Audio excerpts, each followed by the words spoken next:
Pulau Jawa dikenal angker pada zaman dahulu, hingga Syekh Subakir yang diutus menyebarkan agama Islam harus menghadapi tantangan hingga membuat perjanjian dengan Sabdo Palon, penguasa tanah Jawa waktu itu. Perjanjian Sabdo Palon dibuat sebagai kesepakatan antara Syekh Subakir yang datang ke Pulau Jawa untuk menyebarkan agama Islam dengan Sabdo Palon.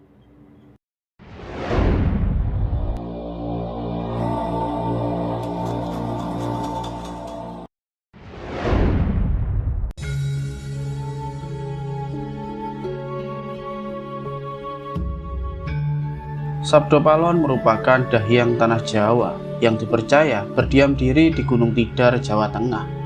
Dia juga merupakan pamomong raja-raja Jawa.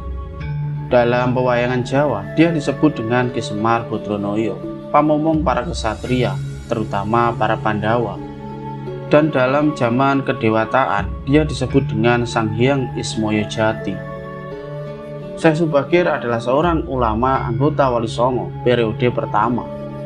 Dia sengaja dikirim oleh khalifah dari Kesultanan Turki Utsmani, yaitu Sultan Muhammad I, untuk menyebarkan ajaran agama Islam di wilayah Nusantara. Nama lengkap Syekh Subakir adalah Syekh Tambuh Ali bin Syekh Al-Bakir. Ada juga yang menyebutnya Muhammad Al-Bakir, dan orang Jawa memanggilnya dengan sebutan Syekh Subakir. Garis nasabnya bersambung pada Salman Al-Farisi, sahabat Rasul yang dikenal perannya sebagai pencetus pembuatan parit dalam Perang Khandaq. Beliau merupakan seorang ulama dari negeri Persia yang sekarang dikenal dengan negara Iran. Persia merupakan kawasan dengan sejarah peradaban dan keilmuan yang tinggi pada zamannya. Syekh Subakir adalah ulama yang telah menumbal tanah Jawa dari pengaruh negatif makhluk halus saat awal penyebaran ajaran Islam. Kisahnya dimulai saat Sultan Muhammad I bermimpi mendapatkan wangsit menyebarkan dakwah Islam ke wilayah timur. Adapun mubaliknya diharuskan berjumlah 9 orang. Jika ada yang pulang atau wafat, maka akan digantikan oleh ulama yang lain, asal tetap berjumlah 9 orang. Sehingga dikumpulkanlah beberapa ulama dari seluruh dunia Islam pada waktu itu. Para ulama yang dikumpulkan tersebut mempunyai keahlian di bidang masing-masing. Ada yang ahli tata negara, berdakwah, pengobatan, tumbal atau ruqyah. Lalu dikirimlah beberapa ulama ke tanah Jawa. Namun sudah beberapa kali utusan dari Kesultanan Turki yang datang ke tanah Jawa untuk menyebarkan agama Islam, tapi mengalami kegagalan dan kebuntuan. Penyebabnya adalah masyarakat Jawa saat itu sangat memegang teguh aliran kepercayaan dari leluhur mereka yang diturunkan secara turun-temurun, sehingga para ulama yang dikirim mendapatkan halangan.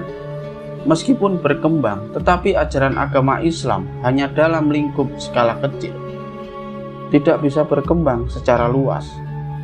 Ada juga sebab lain, yaitu penguasa tanah Jawa kala itu tidak mengizinkan agama lain masuk dan berkembang di wilayahnya.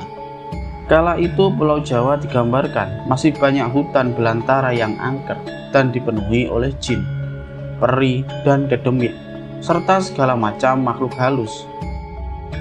Lalu diutuslah Syekh Subakir, ulama asal Persia yang ahli dalam bidang ruqyah. Beliau diutus secara khusus untuk menangani masalah-masalah gaib dan spiritual yang menjadi penghalang diterimanya Islam oleh masyarakat Jawa, dengan harapan agama Islam bisa berkembang di tanah Jawa. Beliau datang ke tanah Jawa tidak sendirian, tetapi bersama dengan ulama-ulama lain yang ahli dalam bidang masing-masing. Mereka disebut sebagai Wali Songo generasi pertama yang beranggotakan antara lain: yang pertama, Syekh Maulana Malik Ibrahim yang berasal dari Turki. Beliau adalah sosok yang ahli dalam bidang mengatur negara atau tata negara.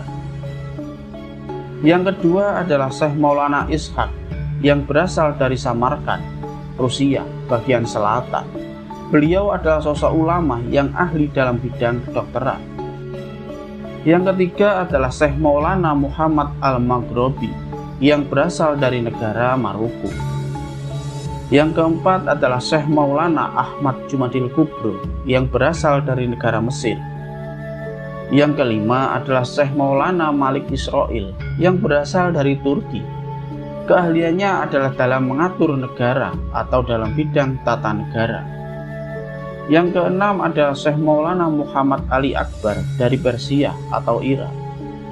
Beliau adalah ahli dalam bidang pengobatan atau dalam bidang kedokteran. Yang ketujuh adalah Syekh Maulana Hasanuddin dari negara Palestina. Yang kedelapan adalah Syekh Maulana Aliuddin yang juga berasal dari negara Palestina. Dan yang kesembilan atau yang terakhir adalah Syekh Subakir atau Syekh Tambuh Ali bin Syekh Al-Bakir yang terkenal dengan ahli dalam bidang ruqyah. Berdasarkan babat tanah Jawa, sesampainya di wilayah Nusantara, Syekh Subakir yang menguasai ilmu gaib dapat mengetahui penyebab utama kegagalan para ulama terdahulu karena dihalangi para jin dan dedemit tanah Jawa. Bahkan para jin, dedemit, dan lembut bisa merubah wujud menjadi ombak besar yang mampu menenggelamkan kapal beserta penumpangnya, dan menjadi angin puting beliung yang mampu menghancurkan apa saja yang berada di depannya. Selain itu, para jin dan bangsa lembut tersebut juga bisa berubah wujud menjadi hewan buas yang mencelakakan para ulama terdahulu. Syekh Subakir yang tiba di Pulau Jawa langsung menuju ke Gunung Tidar yang diyakini sebagai titik pusat dari tanah Jawa. Di puncak gunung ini, Syekh Subakir memasang tumbal berupa batu hitam yang sudah dirajah. Batu tersebut dikenal dengan nama Aji Kalacakra untuk menetralkan aura negatif dari bangsa jin. Selama 3 hari 3 malam, batu tersebut mengeluarkan hawa sangat panas hingga membuat tanah Jawa berguncang dan menyebabkan para jin yang menguasai tanah Jawa kepanasan. Mereka pun lari menyelamatkan diri, ada yang lari ke laut atau menepi ke daerah-daerah terpencil. Ada juga yang keburu mati, tidak sempat melarikan diri. Kejadian itu kemudian sampai mengusik ketenangan Sabdo Palon, sang danyang tanah Jawa yang selama ribuan tahun khusyuk bertapa di puncak Gunung Tidar. Dia pun mendatangi Syekh Subakir dan meminta penjelasan maksud dari pemasangan batu hitam tersebut. Syekh Subakir mengatakan dia sengaja menancapkan batu hitam tersebut untuk mengusir bangsa jin dan lembut yang mengganggu upaya penyebaran ajaran Islam di tanah Jawa yang dilakukan oleh para ulama utusan dari Khalifah Turki Utsmani. Lalu terjadilah perdebatan yang panjang dan berakhir dengan adu kesaktian. Pertempuran pun akhirnya tidak terhindarkan antara Syekh Subakir dengan Sabdo Palon yang terjadi selama 40 hari 40 malam. Namun selama pertempuran itu keduanya sama-sama kuat. Sampai akhirnya Sabdo Palon menawarkan perundingan kepada Syekh Subakir yang mana menghasilkan sebuah kesepakatan, perjanjian yang terkenal dengan sebutan Perjanjian Sabdo Palon, yaitu Syekh Subakir diperbolehkan menyebarkan agama Islam di tanah Jawa dengan beberapa syarat. Adapun syarat yang harus dipenuhi oleh Syekh Subakir ada 4 syarat, yaitu yang pertama, jangan ada pemaksaan untuk memeluk agama Islam. Yang kedua, jika hendak mendirikan bangunan, jangan sampai menghilangkan unsur budaya Jawa di dalam bangunan tersebut. Buatlah bangunan yang luarnya nampak gaya Jawa, walau isi dalamnya adalah Islam. Yang ketiga, jika nanti mendirikan kerajaan Islam, maka raja yang pertama harus dari darah campuran.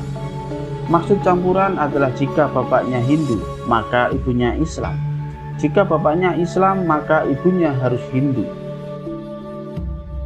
Yang keempat, jangan jadikan orang Jawa menjadi orang Arab atau orang Persia. Biarkan orang Jawa tetap menjadi orang Jawa dengan kebudayaannya, walau agamanya adalah agama Islam. Karena agama adalah dharma, yaitu laku hidup atau budi pekerti. Syarat-syarat itu akhirnya disetujui oleh Syekh Subagir agar penyebaran ajaran Islam bisa dilakukan dengan tenang. Selain di puncak Gunung Tidar, Syekh Subagir juga membersihkan beberapa tempat angker di tanah Jawa yang dikuasai oleh para raja jin dan makhluk halus lainnya. Dalam versi lain diceritakan, untuk membersihkan wilayah Gunung Tidar dari bangsa jin, Syekh Subagir membawa senjata pusaka berupa tombak Kiai Sepanjang. Lalu tombak tersebut ditancapkan tepat di puncak Tidar sebagai penolak bala. Selanjutnya tombak sakti tersebut menciptakan hawa panas yang membuat lelembut dan bangsa jin menjadi kepanasan, sehingga penunggu yang berdiam di Gunung Tidar lari tunggang langgang meninggalkan Gunung Tidar. Sebagian pengikut Sabdo Palon dari bangsa jin melarikan diri ke timur, hingga sekarang menempati daerah Gunung Merapi yang dikenal sangat angker. Ada juga anak buah Sabdo Palon yang melarikan diri ke Alas Roban dan ke Gunung Serandil. Tombak itu sampai sekarang masih dijaga oleh masyarakat setempat dan ditempatkan di puncak Gunung Tidar dengan nama Makam Tombak Kiai Sepanjang.